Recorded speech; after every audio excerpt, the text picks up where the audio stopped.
Assalamualaikum warahmatullahi wabarakatuh. Selamat pagi dan semangat pagi anak-anak. Sebelum kita memulai pembelajaran jarak jauh, mari kita berdoa terlebih dahulu menurut keyakinan masing-masing. Berdoa dimulai.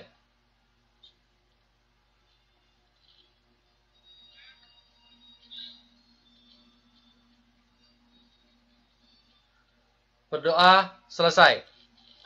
Perkenalkan, nama saya Ilham Fertomiza, guru untuk mata pelajaran Dasar Desain Grafis kelas 10 dan Desain Grafis Percetakan kelas 11. Halo, Assalamualaikum warahmatullahi wabarakatuh semuanya.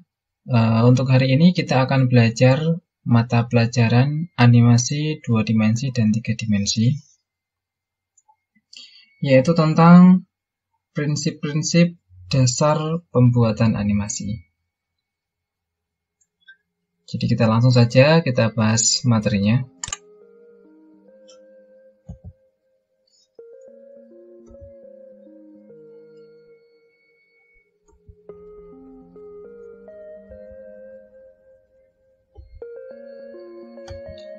Topik yang akan kita bahas untuk pembahasan di video ini yang pertama adalah definisi animasi 2 dimensi.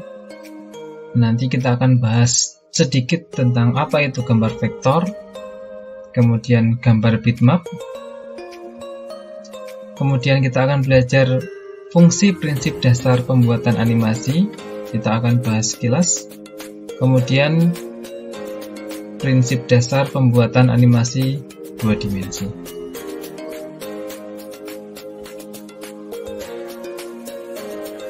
Kemudian kita akan belajar prinsip dasar animasi pembuatan animasi 2 dimensi.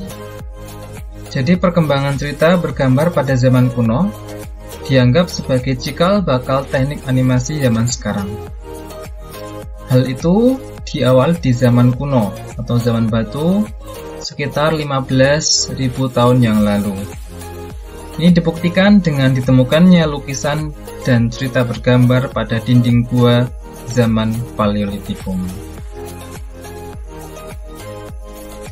Kemudian pada masa selanjutnya, nama-nama terkenal seperti Joseph Plateau dan kawan-kawan, mereka mengatakan sebuah realita bahwa mata manusia cenderung menangkap urutan gambar-gambar pada rentang waktu tertentu menjadi sebuah pola menggunakan peralatan optik khusus.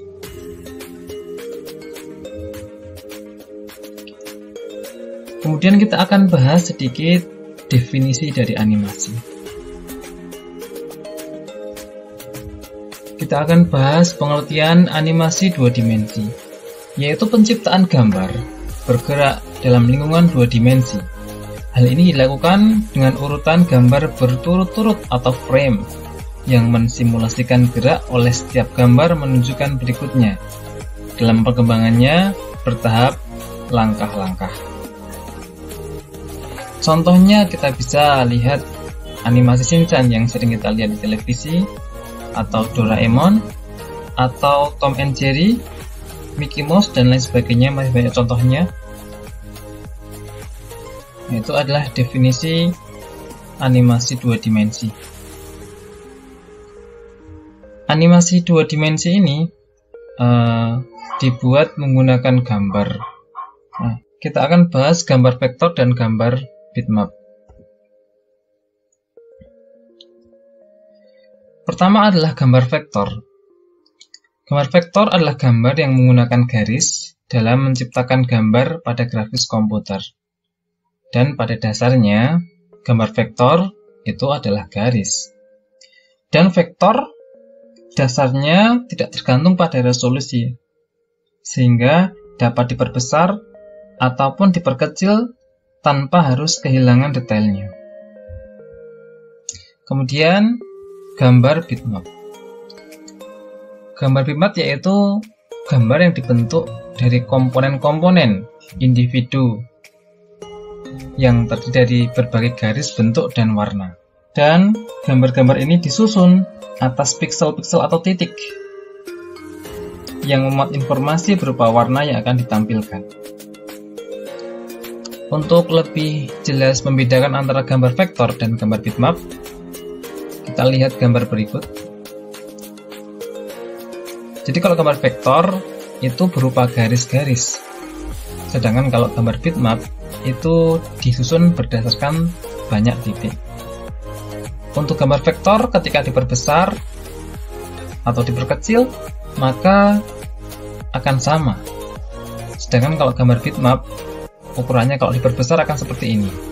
Seperti contoh, gambarnya akan pecah-pecah. Nah, itulah perbedaan gambar vektor dan gambar bitmap. Kemudian kita akan belajar fungsi prinsip-prinsip dasar pembuatan animasi 2 dimensi.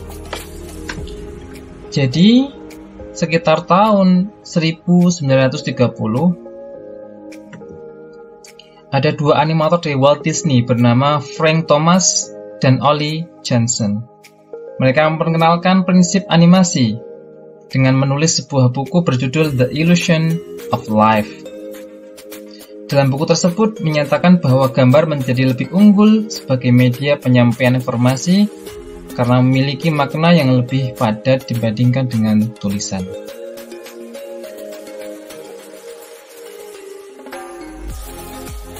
Kemudian apa saja 12 prinsip-prinsip animasi 2 dimensi? Kita akan bahas yang pertama, yaitu solid drawing. Solid drawing menggambar sebagai dasar utama animasi, memegang peranan yang signifikan dalam menentukan baik proses maupun hasil sebuah animasi, terutama animasi klasik. Seorang animator harus memiliki kepekaan terhadap anatomi, komposisi, berat, keseimbangan, pencahayaan, dan sebagainya yang dapat dilatih melalui serangkaian observasi dan pengamatan, di mana dalam observasi itu salah satu yang harus dilakukan adalah menggambar. Kita akan lihat contohnya.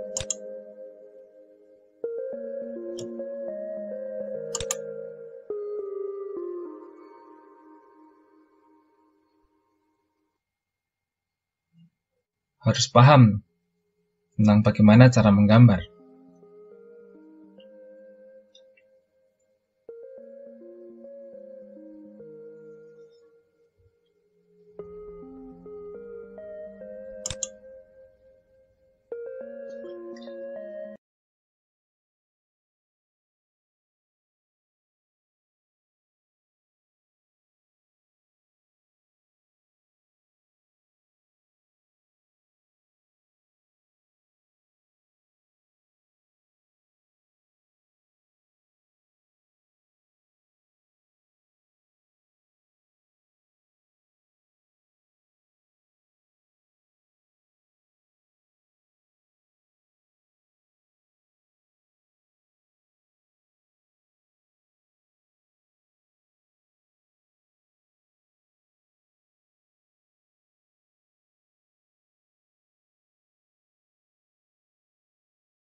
Baik, sekian pembelajaran jarak jauh hari ini.